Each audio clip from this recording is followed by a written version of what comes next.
Cholesterol আজিৰ day to day লাইফৰ সকলো মানুহৰ এটা বিগ কনচাৰ্ন হৈ পৰিছে সাধাৰণতে cholesterol টু টাইপছত থাকে এটা হ'ল গুড cholesterol আৰু এটা হ'ল বেড cholesterol গুড cholesterolটো কোৱা হয় HDL আৰু বেড cholesterolটো কোৱা হয় LDL এতিয়া আমাৰ শৰীৰত cholesterolৰ প্ৰডাকচন হয় 75% আমি এক্সটাৰ্নেল সোৰ্সৰ পৰা 25% গ্ৰহণ কৰোঁ এতিয়া প্ৰশ্ন হয় cholesterol আমাৰ স্বাস্থ্যৰ কাৰণে অপকাৰী নে মুঠেই নহয় cholesterolলে আমাৰ কোষবিলাকৰ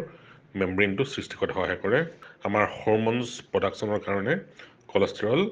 প্ৰয়োজন হয় খাদ্যবস্তু হজম হ'বৰ কাৰণে cholesterol বহুতে প্ৰয়োজনীয় আমাক অতিশয় প্ৰয়োজনীয় ভিটামিন ডি এই cholesterolৰ যোগেদি প্ৰডাকচন শেহতীয়াভাৱে ফ্ৰেমিংহাম হাৰ্ট ইনষ্টিটিউটে এটা ষ্টাডি প্ৰকাশ কৰিছে তেওঁলোকে জনাইছে যে যাৰ cholesterol 200ৰ তলত থাকে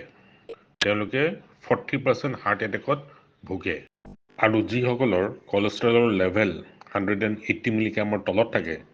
তেওঁলোকৰ 3 to 4 times likely to have a stroke তেওঁলোকৰ ষ্ট্ৰোক হোৱাৰ সম্ভাৱনাটো